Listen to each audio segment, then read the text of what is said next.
Before I begin, I want to take a few moments to recognize and appreciate those people who've gotten us to where we are today, to right here in this beautiful cathedral on a Monday night here in the middle of June. To the very Reverend Father Eugene Smith, OSM Prior Provincial and alumni from the class of 1978, Father Joseph Arputhasamy, OSM, Father Gerald Haran, OSM, Father Michael Pontarelli, OSM, and Mr. Randall Adams, President. Thank you for taking the time out of your busy schedules to celebrate with us tonight.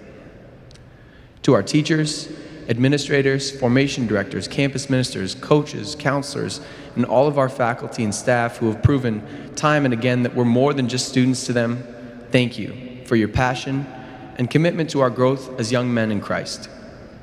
To our parents, families, friends, and family friends who have bragged about us to their coworkers, posted and reposted our wins, successes, and prom pictures, thank you for your continued love and support. And to anyone else who doesn't fall under those categories but does intersect with our high school story, thank you. Over the last 4 years, our class has had quite a few twists and turns. We've had guys get really, really sick, guys watch the passing of their loved ones, and then obviously the big one, all the cancellations and closures and changes that COVID brought about. It was by no means easy, and we by no means made it through all these challenges without a scratch. But we did make it through. The road was windy and choppy, and at times a lot of us wanted to quit, but if you're sitting in these rows right here, I'm extremely happy to see that you didn't. I think that's something that's really difficult to grasp if you haven't been a Servite student, is how difficult Servite really is.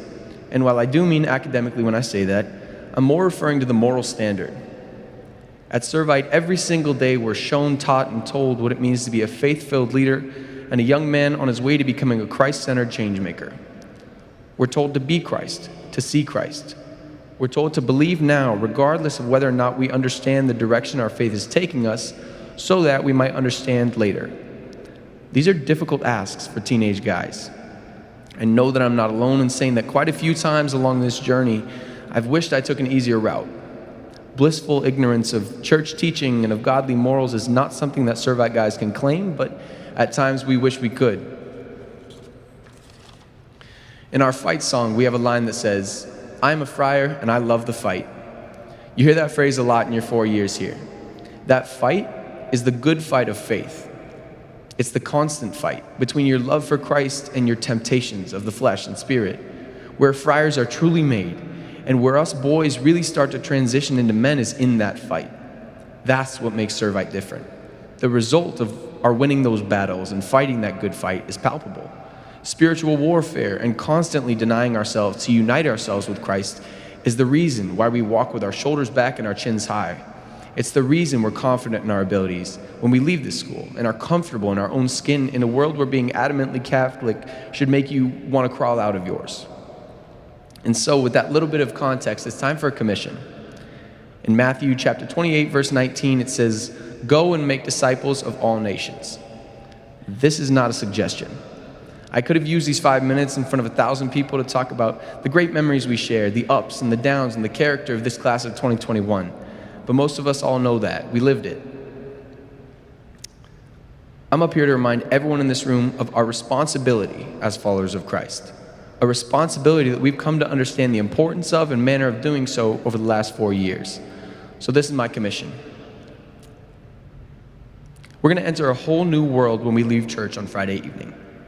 We'll no longer be kids, and we'll no longer be high schoolers. We'll be entering new scenes, new arenas, and meeting new people. First things first, we must keep our faith alive and fuel it daily. But one step further than that, we must bring people to Christ.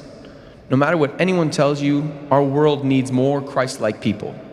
So be Christ and see Christ and share your peace and faith with everyone you meet shamelessly. Because we're not called to be passive or comfortable with our salvation, but to spread the gospel to every corner of the world. Use your Instagram to post and repost the word. Stop cursing and start using language that reminds people who you serve. Bring people to Christ.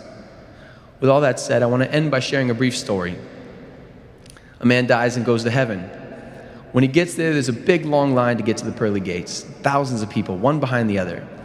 He sees some familiar faces in line, some family members, some friends, a few celebrities here and there. Just a few spots in front of him in line, he sees St. Peter, one of the original 12 apostles. He walks up to Peter and says, "You're St. Peter," because he can't find the words to say a whole lot more. St. Peter laughs and says, "Yes, I am." St. Peter sees the man in modern clothes and his face lights up. He excitedly asks, "Did you just get here?" To which the man replies, "Yes." St. Peter then proceeds to say, when I was on earth, I didn't have a phone or a horse or a car. Planes didn't exist. Nobody knew what newspapers were. And I heard you guys have something called Twitter now.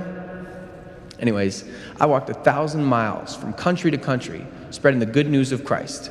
In total, I evangelized over 10,000 people and shared with them the good news of Jesus Christ. I have to ask you, with all of the resources and technology and exciting things you have, how many people were you able to evangelize? At the end of your life, when it's your turn to get in line, what will your answer be? Thank you.